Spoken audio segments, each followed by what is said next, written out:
বল পায় যেমন প্রতিপক্ষের স্ট্রাইকারকে রুখে দিতেন, তেমনি গতবার রুখে দিয়েছিলেন বিজেপিকে।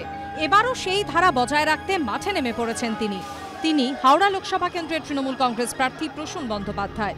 মনোনয়নপত্র জমা দিয়েছেন গত 29শে এপ্রিল। মনোনয়নের সঙ্গে নির্বাচন কমিশনের কাছে হলফনামা আকারে দিয়েছেন নিজের আয় ও সম্পত্তির হিসেব। হলফনামা অনুযায়ী 2022-23 আর্থিক বছরে প্রসূন বন্দ্যোপাধ্যায় আয় করেছেন 16,24,464 টাকা। মনোনয়ন পেশের সময় তৃণমূল প্রার্থীর হাতে নগদ ছিল 3,000 টাকা। ব্যাংক অ্যাকাউন্টে জমা আছে 5,87,549 টাকা। এছাড়া প্রসূনের জীবন বীমা আছে প্রায় 14 লক্ষ টাকার। তৃণমূল প্রার্থীর নামে আছে একটি গাড়ি, বর্তমান মূল্য 7,29,584 টাকা। সোনা আছে 70 গ্রাম, যার দাম 4,90,000 টাকা। 20 লক্ষ টাকা দিয়ে ফ্ল্যাট বুক করেছেন কলকাতায়। সব মিলিয়ে প্রসূন বন্দ্যোপাধ্যায়ের অস্থাবর সম্পত্তির পরিমাণ 51,60,134 টাকা। হলফনামায় তৃণমূল প্রার্থী জানিয়েছেন তার কোনো জমি জমা নেই, তবে আছে একাধিক ফ্ল্যাট। সেই স্থাবর সম্পত্তির বর্তমান দাম 29 লক্ষ টাকা। সব মিলিয়ে হাওড়ার তৃণমূল প্রার্থীর মোট সম্পত্তির মূল্য 80,60,134 টাকা। হলফনামায় প্রসূন বন্দ্যোপাধ্যায় জানিয়েছেন তার নামে কয়েকটি ফৌজদারি মামলা রয়েছে, তবে কোনো মামলাতেই তিনি দোষী সাব্যস্ত হননি। এবিপি আনন্দ।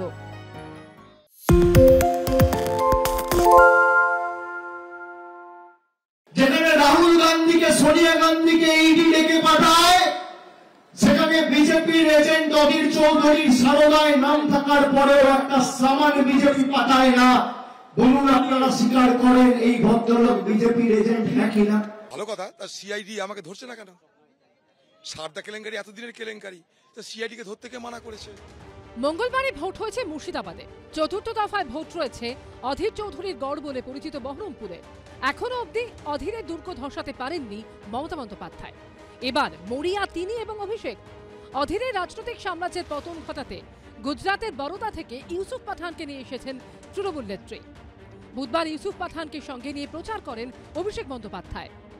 রাহুল গান্ধী, সোনিয়া গান্ধী, মল্লিকার্জুন খাড়গে যখন মমতা বন্দ্যোপাধ্যায়কে পাশে বসিয়ে ইন্ডিয়ার বৈঠক করছে, সেই দিনকে অধীর চৌধুরী সাংবাদিক বৈঠক করে মমতা ব্যানার্জির বাপ্পাপান্ত করছে।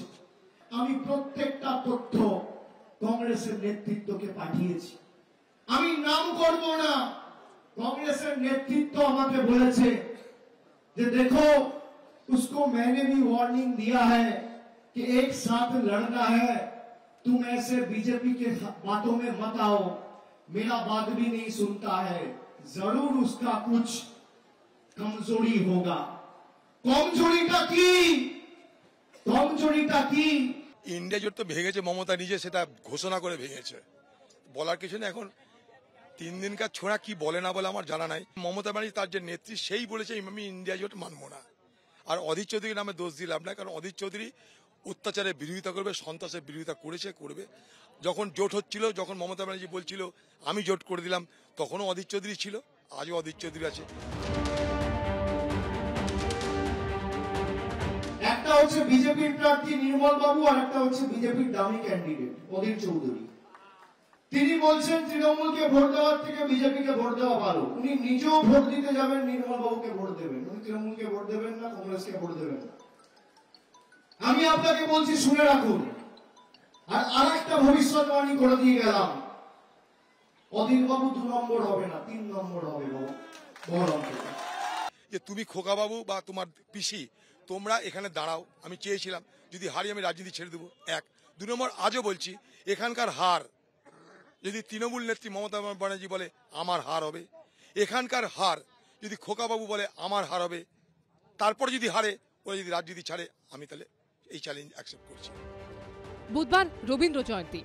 কবিগুরু লিখেছিলেন, ভূমির পরে জানু পাতি তুলি ধনুষ্যন, একা কুম্ভ রক্ষা করে নকল বুদিগর। তবে রানার বিশাল সেনার সামনে শেষ অব্দি বীরের মতো লড়াই করে প্রাণ দিয়েও কুম্ভ পারেনি নকল বুদিগর রক্ষা করতে। অধীর চৌধুরী কি পারবেন তৃণমূলকে রুখে দিয়ে তার গড় অটুট রাখতে? উত্তর মিলবে 4 জুন। উজ্জ্বল মুখোপাধ্যায় রিপোর্ট, এবিপি আনন্দ।